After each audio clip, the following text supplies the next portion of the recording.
যদি তোমাকে আমি না পাই তাহলে আমি মরে যাব। আমার বেঁচে থাকার কোনো ইচ্ছা নাই যদি আমি তোমাকে না পাই। খবরদার এ কথা কখনোই বলবেন না। আপনাকে এত বড় সাহস কে দিয়েছে যে অন্যের জন্য নিজে মরে যাবেন? আপনার জীবনকে ওই বেগানা নারীর জন্য সৃষ্টি করা হয়েছে নাকি? আপনার কি মাথায় ঘিলু নাই? এই দুনিয়াতে আপনি নারী কেন এসেছেন যে আপনি যদি ওকে না পান তাহলে আপনি মরে যাবেন? আরে কিসের মায়া, কিসের মহাব্বত? এই মহাব্বত নিয়ে কবর দিতে পারবেন?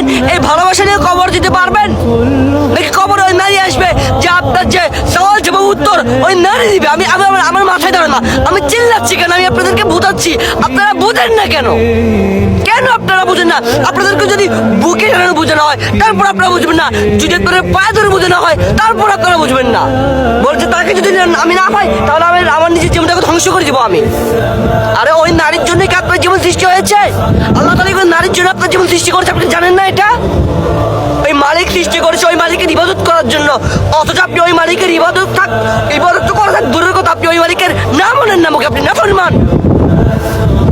আপনি আরেকটা বেগানা নারীর জন্য নিজের জীবন ধ্বংস করে দিবেন। এখন বলবো যে তুমি ছোট, তুমি কি বুঝো? আরে আপনারা বড় হয়ে কি বুঝলেন? বড় হয়ে কতটুকু বুঝলেন? আল্লাহ চিনলেন না, নবী চিনলেন না, চিনলেন শুধু নারী আর নারী। জীবনটা চিরস্থায়ী, আমি বলছি না জীবনটা চিরস্থায়ী নয়। আমি এই ছোট বয়সে যতটুকু শিখতে পেরেছি আলহামদুলিল্লাহ, আরো শেখা জরুরি আমার, অবশ্যই শিখবো। আজ আপনারা অবুঝ হতে হতে জাহান্নামের দিকে দৌড়ে যাচ্ছেন, এগুলো দেখে আমার কষ্ট লাগে ভাই। আমি চাই না যে আমি যদি কাউকে মুখে কয়েকটি কথা বলে কাউকে বোঝাতে পারি তাহলে আমার দ্বারা যদি কেউ লাভবান হয়, এটা আমার আখিরাতেও শান্তি, দুনিয়াতেও শান্তি। আপনারা কেন একটা নারীর জন্য নিজের জীবনটা ধ্বংস করবেন কেন?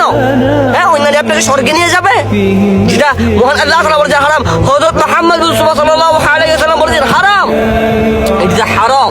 তাই বলছি ছোট ভাইয়ের কথাগুলো মাইন্ডে লাগাও, একটু ভাবো যে আমি যাহা করছি, ওই যে নারী বলছি যে ওই নারীকে না পেলে আমি মরে যাবো, এটা হচ্ছে সর্বশ্রেষ্ঠ মিথ্যা কথা, মিথ্যা কথা, মিথ্যা কথা।